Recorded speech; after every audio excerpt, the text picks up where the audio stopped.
ఏంటి అంత ఎత్తున ఉన్న శ్రీశైల శిఖరం వదిలి ఈ దుర్గమ్మ కొండకొచ్చావు? శ్రీశైలంలో ఉండే నా కష్టాలు చెప్పుకుందామని వచ్చానక్క. ఇంట్లో నీ ముక్కు పడకపోయిందని విన్నాను. పోలేదు. మరి గుళ్ళోనే ఉంది. గుళ్ళోనే ఉందా? కృష్ణవేణి చెల్లి నా ముక్కు పడక అందుకోవాలని ఉరకలేస్తుంది. అది జరిగితే ప్రళయం వస్తుందిగా, అందుకని నేనే తీసేశాను. ఎక్కడుంది ఈ రాత్రి? 1000 సంవత్సరాలకి ఓసారి వచ్చే దుర్గాష్టమి. 7 గ్రహాలు మకర రాశిలో కలుస్తాయి. చంద్రగ్రహం సూర్యగ్రహం మాత్రం కన్యారాశిలో ఉంటాయి. ఆదిశక్తి అపర జ్యోతి ఆకాశంలో వెలుగుతుంది. త్రిమూర్తులు కూడా ఆ జ్యోతికి యజ్ఞశక్తిని ధారపోస్తారు. ఈ రాత్రి ఆ దివ్య గడియలో ఎవరైతే నా వ్రతం చేస్తారో వాళ్లకు నా ముక్కు పడక దక్కుతుంది. నీ వ్రతం నేను చేస్తానక్క. ఏంటి శ్రీశైల భ్రమరాంబికము, నువ్వు నా వ్రతం చేస్తావా? నీ ముక్కు పుడకని పెట్టుకుంటేనైనా శ్రీశైలానికి కొత్త కళ వస్తుందేమోనని. ఆదిశక్తి అంశలో అందరం ఒకే రూపాలు, అక్క చెల్లెలం. నువ్వు నా వ్రతం చేస్తే నా వ్రతం నేను చేసుకున్నట్టు అవుతుంది. అదిగో ఆ పసిపిల్లలకి నా కథలు చెప్పి పూజారివై వాళ్ళ చేత వ్రతం చేయించు. వాళ్ళ ముడుపు చెల్లుతుంది, నీకు ముక్కు పుడక దక్కుతుంది. అమ్మా కనకదుర్గమ్మ, మాకెవరు నీ కథలు చెప్పడం లేదు, మా చేత వ్రతం చేయించడం లేదు, మాకేమో తెలీదు. అమ్మ నాన్న ఏమయ్యారు? ముడుపులు అందుకో అమ్మా. వాళ్ళిద్దరు విడిపోకుండా చూడమ్మా. పొద్దున్నే బయలుదేరి చాలా దూరం వెళ్ళాలి. పూజ చేయించమ్మా.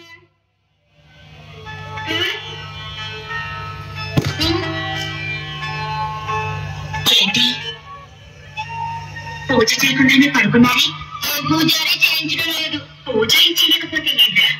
ఆ అక్కకి చెల్లిని, ఆ అక్క పూజారమ్మని నేనున్నానుగా. నేను మంత్రాలు వచ్చా? ఆ దుర్గమ్మే ఓ వేద మంత్రం. ఇక వేరే మంత్రాలు ఆవిడకెందుకు? కనకదుర్గమ్మ కథలు కూడా వచ్చా? మనసులో అమ్మ మీద నమ్మకం ఉంటే మూగనాలుక కూడా పరమేశ్వరి కథలు పలుకుతుంది. రండి.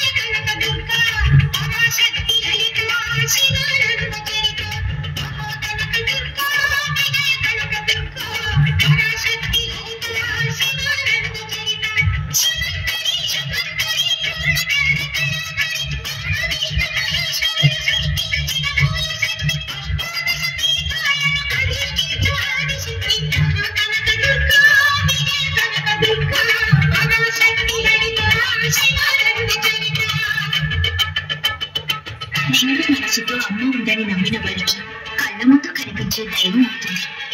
లేదనుకునే అల్పులకి ఆమె కళ్ళు తెరిపిస్తుంది.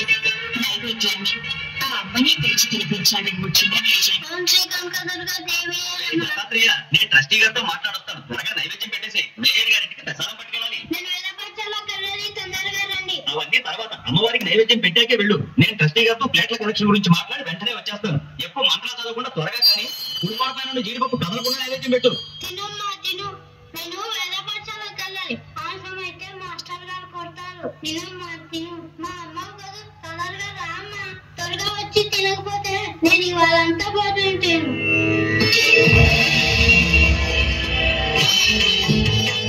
తినమ్మా చల్లారకుండా తిను. ఇవాళ సామవేదం చెప్తారు. ఆలస్యం అవుతుంది. తొందరగా తినమ్మా.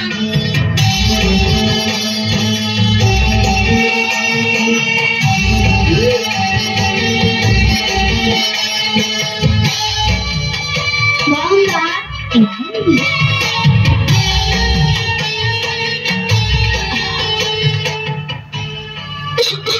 పొలమారిందా? శివుడు తలుచుకొని ఉంటాడు. నేను దిష్టి తీస్తాను.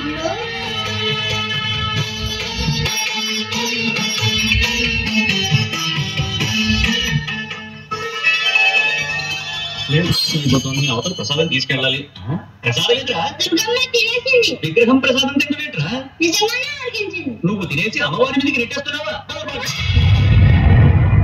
ఏంటమ్మా నన్ను నవ్వుతూ చూస్తున్నావు? కొడుతుంటే తిన్నానని చెప్పు. తిన్నావు? తిన్నానని చెప్పు. నేను తినేసానంటున్నారు, నువ్వు తిన్నావని చెప్పు. చెప్పకపోతే నేను మేడం మానేసి జంజం తీసేస్తాను. చెప్పు.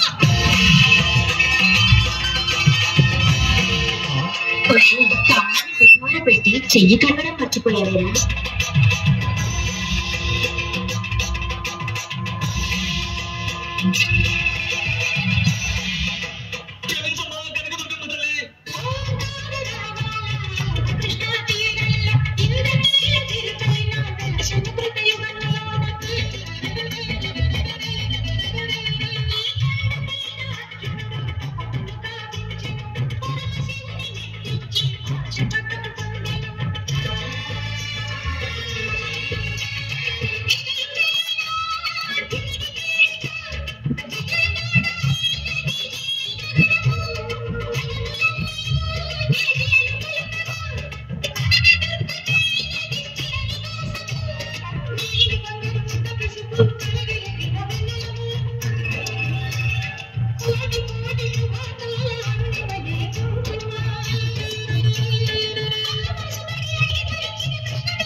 అవిటిదై కాళ్ళు చేతులు కదలని ఓ అభాగ్యురాలు దుర్గాష్టమి రోజున అమ్మ ముందే అంతమైపోవాలని ఆలయానికి వచ్చింది.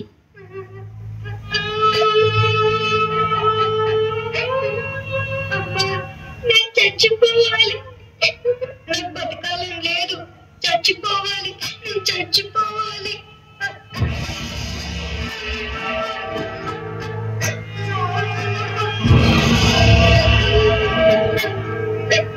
ఎందుకు బంగారు చనిపోవాలనుకుంటున్నావు? నాకు పుట్టుకతోనే కాళ్ళు చేతులు అవిటివైపోయాయి.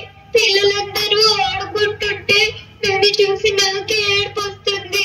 రాత్రి కలలో ఓ స్వామి కనపడి నువ్వు కనక దుర్గమ్మకి నీ చేతులతో పసుపు కుంకుమలతో అభిషేకం చేస్తే నీ కాళ్ళు చేతులు వస్తాయని చెప్పాడు. రెండు చేతులు కదలన్నాన్ని నా చేతులతో నీకు అభిషేకం ఎలా చేయను? కలలో స్వామి కూడా నా కుంటికనాన్ని వెక్కించడానికి అలా చెప్పాడు. నీ ముందే చచ్చిపోతే వచ్చే జన్మలోనైనా ఏమిటితనం రాదని నీ పాదాల దగ్గర ప్రాణాలు వదిలేద్దామని వచ్చాను.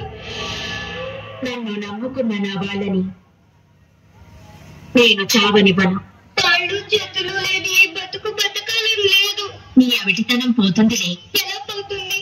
రెండు చేతులు లేని దాన్ని ఈ జన్మలో నా చేతులతో నీకు పసుపు కుంకుమలతో అభిషేకం ఎలా చేయగలను? రెండు చేతులు కాదు, నా 8 చేతులు నీకు ఇస్తాను. లే, అభిషేకం చెయ్యి. లే.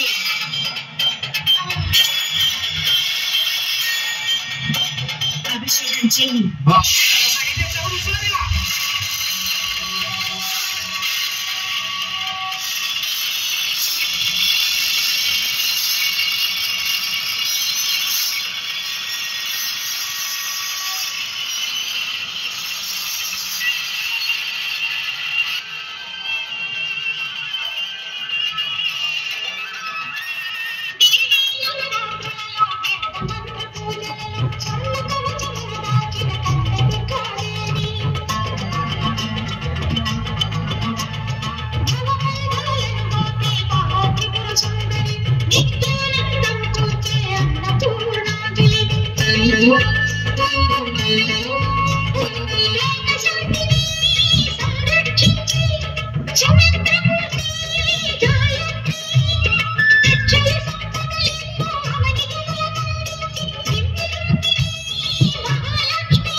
ఒకసారి గట్టిగా చెప్పండి.